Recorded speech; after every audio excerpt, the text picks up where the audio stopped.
guys, dito tayo ngayon sa Kamiling and ang mission natin for today is hanapin natin yung dalawang kilalang nagtitinda ng chicharon Kamiling in town. Samahan nyo ako, dito lang tayo sa Eskinita, papasok.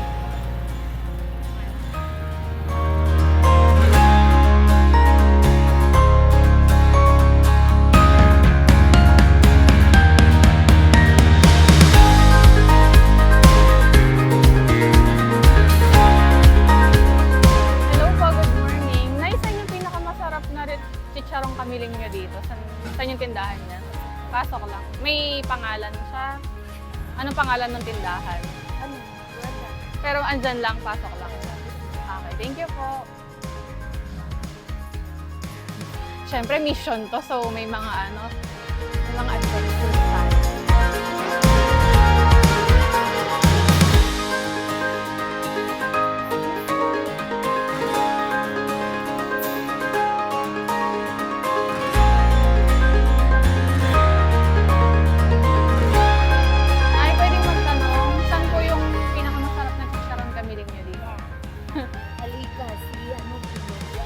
Viloria. Doon po, inaano yung mga kapupangan. Ay, talaga po. Halika, stop kita. Sige po. Gusto ko yun.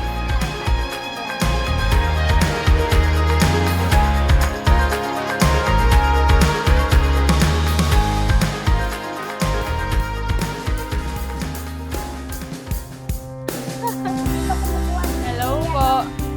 Tinda ng chicharon Kamiling. 1995. Ang tagal na. Grabe, 5 years old lang ako. Ibig sabihin, ano na to, subok ng masarap kasi ang tagal na. Magkano po yung 1 kilo nyo?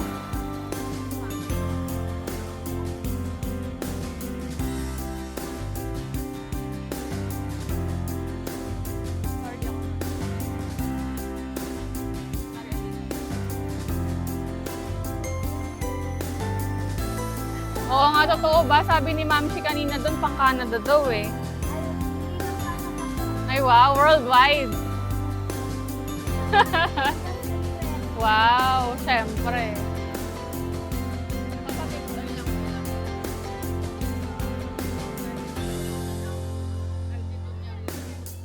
Nakakailang kilo po kayo maghapon? Order. Yung pinakamalakas po na araw, magkano kinikita nyo? Ilang kilo? Sunday. Mga ilang kilos po. So guys, eto na, chinap-chop niya ni Ma'am Shi. And tikman na natin kung legit na pang talaga, pang worldwide export ang quality.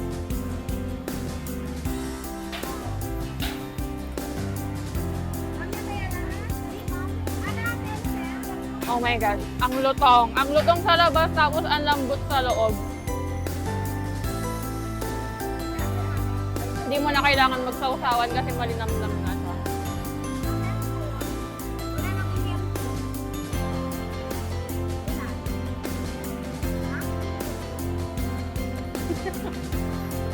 Guys, kasama ko yung si Ate Chari. Tatanong natin sa kanya, paano yung process ng pagluto ng chicharong Kamiling? So ate, paano? Explain mo sa amin. Bali po, pag madaling araw, kukunin namin dito sa palengke yung mga karne, hugasan ng maigi, tapos papalambutin namin siya sa tubig na may asin. Yun lang po. Ganun lang po yung ano. Yung prito? After po nun, pag malambot na, tsaka po siya i-deep fry. Hindi na po siya kailangang patuyuin tulad ng bagnat ng Ilocos. Sa amin po, diretso po siya. So yun yung pagkakaiba. Yung Opo. sa Bagnet Ilocos, patutuyuin. Oo. So diretso. Opo, dinadry nila. Sa amin po hindi na, diretso na. Pag pwede na siyang iprito, diretso na siya. Ganun lang po siya. Kasi, Sobrang lambot grabe sa loob ang lambot. opo, yun po yung sekreto, kailangan yun sa pagpapakulo. Oh, niluto daw ng may pagmamahal. Mahal.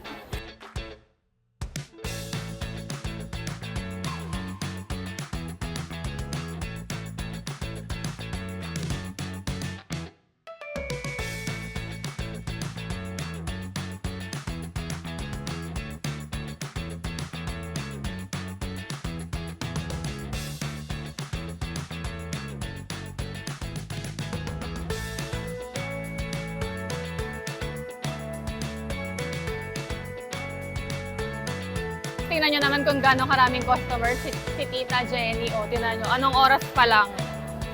Diba? Yan ang proof.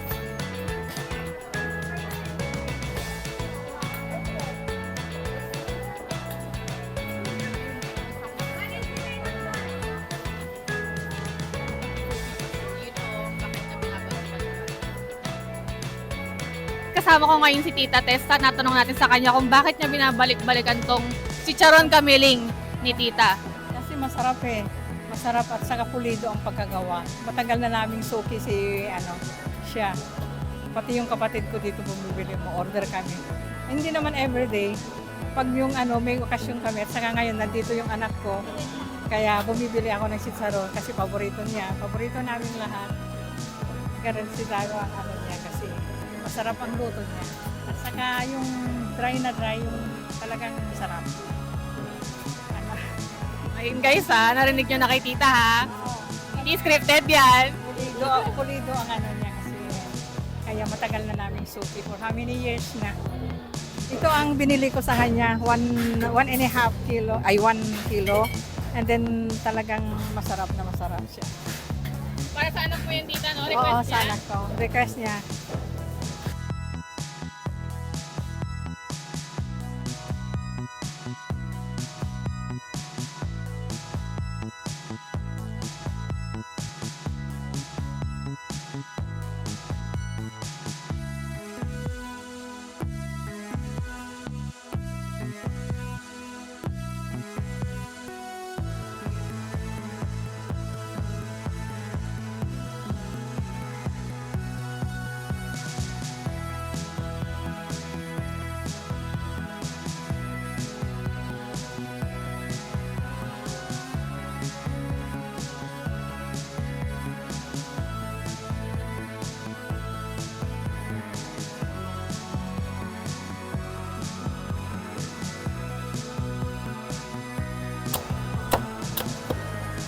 Itong chicharon kamiling, minana pa namin sa mga lolo, lola. Sila yung unang nagluluto, tapos mga magulang namin. Tapos pangatlo na ako, third generation na ako. Itong chicharon kamiling, ito yung specialty ng kamiling na dinadayo ng mga taga iba't ibang lugar, mga turista. Ang unang ginawa na kong nag-shoot sa akin si Jero Arellano, 2014 nung siya nagpunta. Tapos sunod-sunod na nila, unang hirit, si Labad Jumer, 3 beses na sila pumunta dito. Isa dito sa Palengke, tapos si RG Royal, pangatlo, di ba GMA, unang hirit din si RG Royal. At tapos si Farm to the Table, RG Royal din, Farm to the Table pumunta. Saka si Exploring Tarlac, Pops Joey Show, CNN Philippines, si Erwan Yusap, yung CNN Philippines. Tapos si Exploring Tarlac, si Alvin Bautista.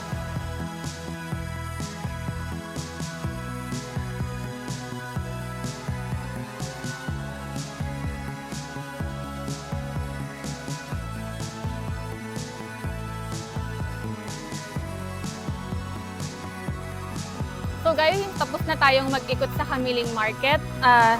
Meron tayong inuwing chicharon kamiling and sobrang murang itlog.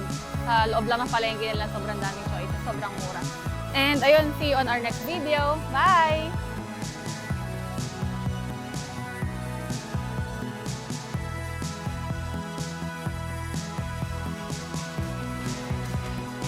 After natin sa Kamiling Public Market, syempre gutom na tayo. So nag-lunch tayo dito sa Ilak Thai Restaurant. In order natin is seafood pad thai noodles, fresh buko juice, and for tequila, de joke lang, para sa seafood pad thai yan. So very generous din.